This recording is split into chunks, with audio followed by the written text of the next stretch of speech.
Hey guys, what's up? Welcome to my video. So basically I am stuck right now. Car is not starting at all. And I'm not quite sure what to do at this point. But I'm probably going to end up calling somebody that told me. I'm probably going to end up calling AAA. But here's the thing. I went out to get something to eat. Came back to my car. Try to get it started, ready to go home, and nothing happens except I get everything else that works, but nothing else happens. All right, radio turned on without a problem.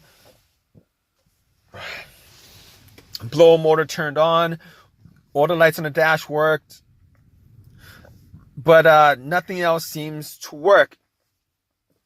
So I was thinking to myself, maybe I left something on because I was out for maybe like 30-45 minutes, but I don't think that's enough to actually cause anything to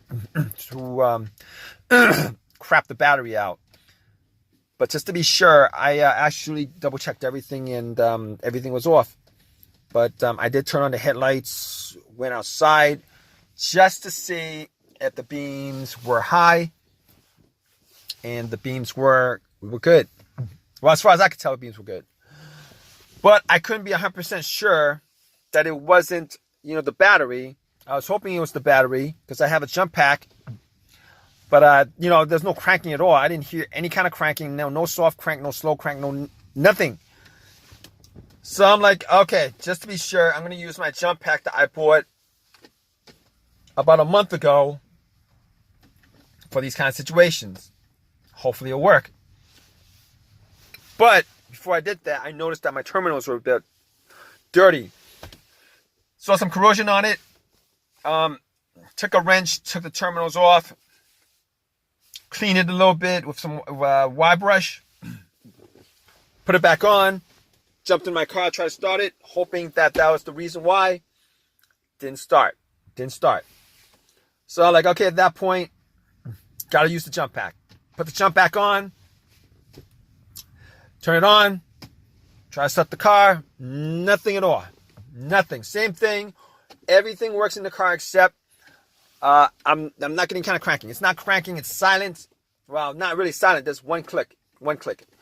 So I'm thinking to myself, okay, at this point, what else could it be? Could it be the alternator? No, not the alternator. And the test for the alternator is, normally the alternator your car would die out if the battery was 100% dead and the alternator wasn't charging it. And normally that would happen when your engine's running. Like your car's running, you're idling, your car has to be on, the engine has to be on. But this wasn't the case. Anyway, me putting the jump pack cables onto my battery terminal.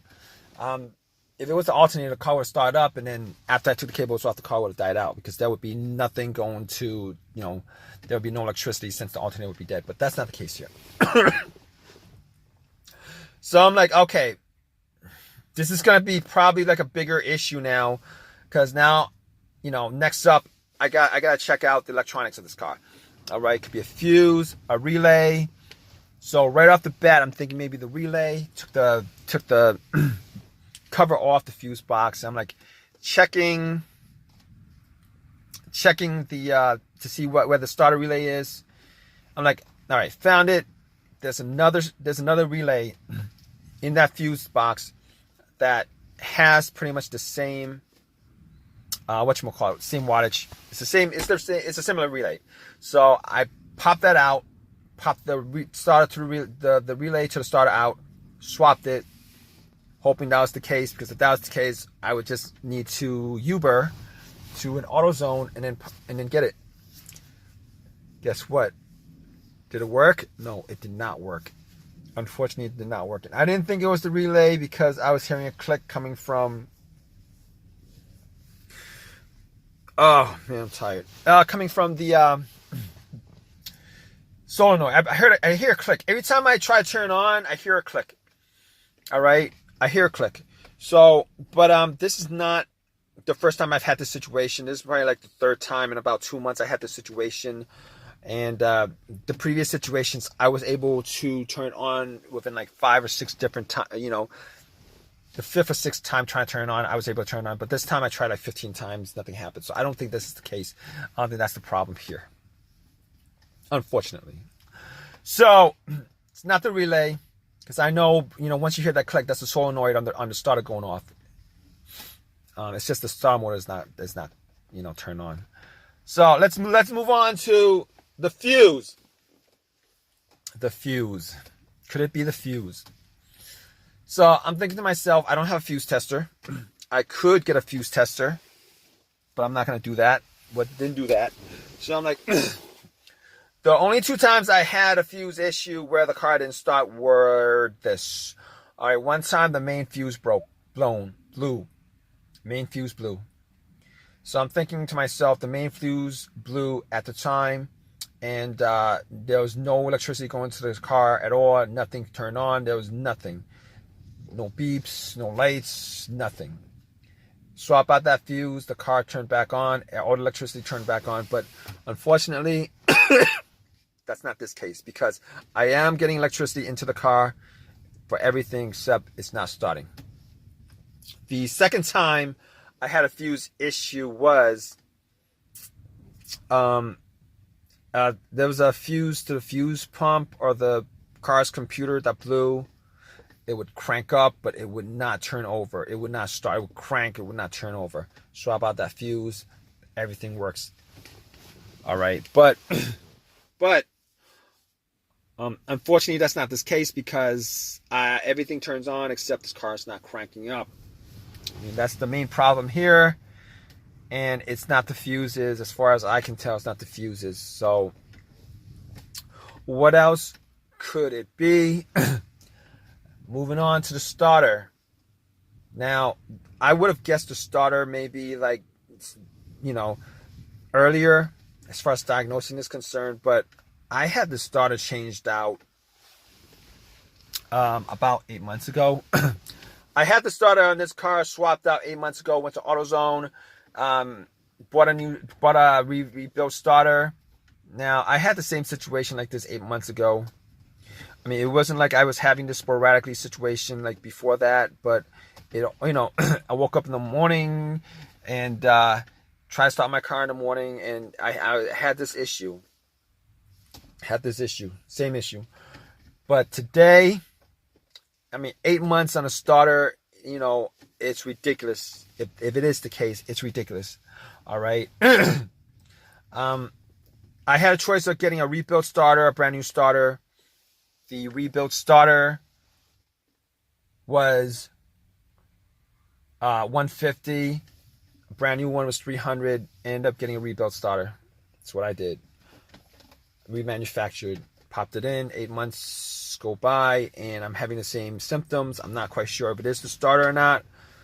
Technically, what I could do is I could go out and try to bump the starter with a long crowbar. See if that actually starts it up. If you guys don't know how to do that, if you guys can figure out where the starter is, you guys take a long crowbar or something, bump, you know, take a crack at the starter a couple of times, loosen whatever components is up on the starter, and then try to turn the car on. If it starts up, you know, sometimes it does start up, sometimes it doesn't.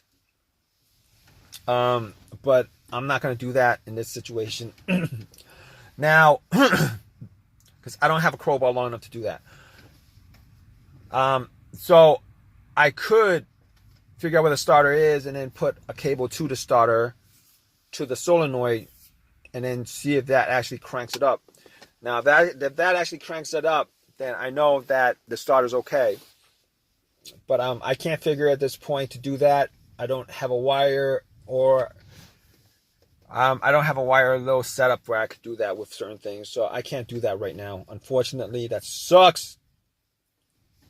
So what I'm going to do at this point, because, I mean, I could ask somebody to help and jump my car, but I already have the power pack, and that power pack was like 100% on the full level. I know sometimes these power packs fail on you, but I don't know. I'm not gonna do that. I'm pretty sure the power pack actually did its job, and it's just not cranking up, not because it's not getting enough juice to it. I'm pretty sure at this point, I mean, haven't done too many tests so far, but at this point, from what I'm seeing right now, is probably the starter that's the issue.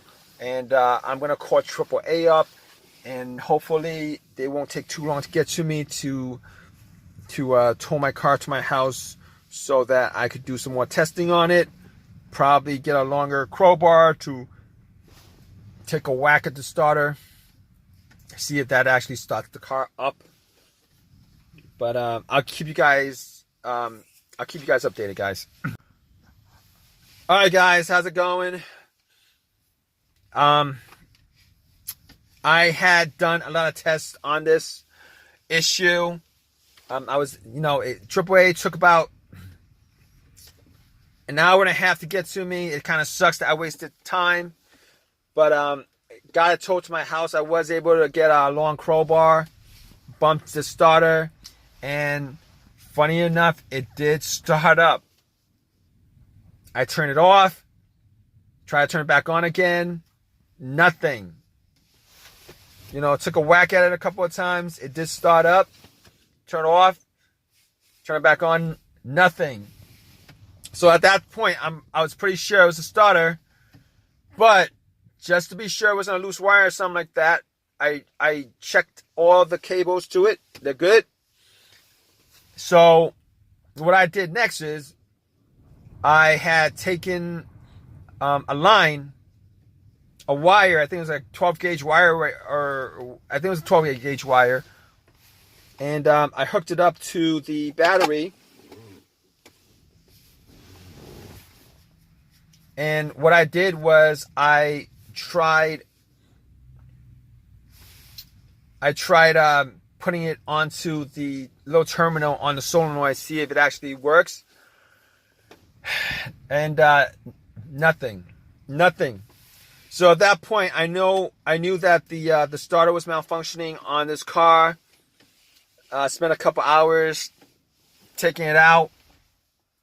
It was still in the warranty. Took it to AutoZone, replaced it. I had the choice of getting a brand new starter, but I didn't want to spend $300, so I ended up getting another refurbished starter.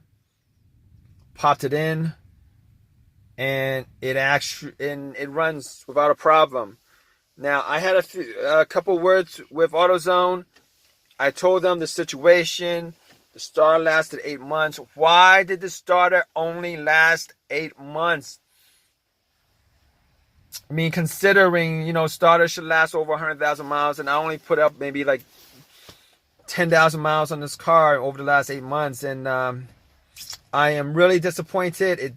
Even though I got the starter, a replacement starter for free, I think it's a lifetime warranty or whatever. That's not the point, because time is money, and I must have lost about 6-7 hours on this, 6-7 hours on this, which really, really, really sucks. But it is what it is.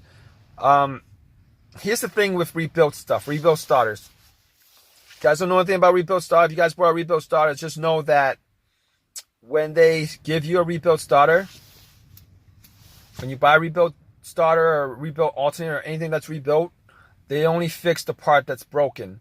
Like if the wire is the only part that's broken, that's the only part that they replace. Every other part that is on that starter, guess what? Has the same amount of mileage that was on your vehicle when you took the core into the shop to get your $20, $25, $40 reimbursement for the core. Unfortunately, I don't know why they don't rebuild everything on it.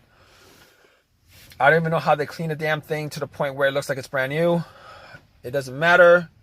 It kind of sucks that way.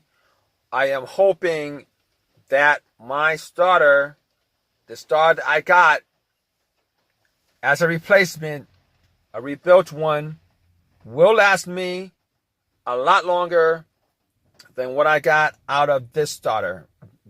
All right. I hope this has helped you guys out. As far as going through the steps of trying to figure out, what would cause the car not to start.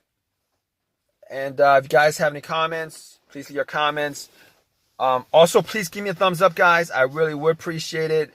And if you guys want to subscribe, please subscribe.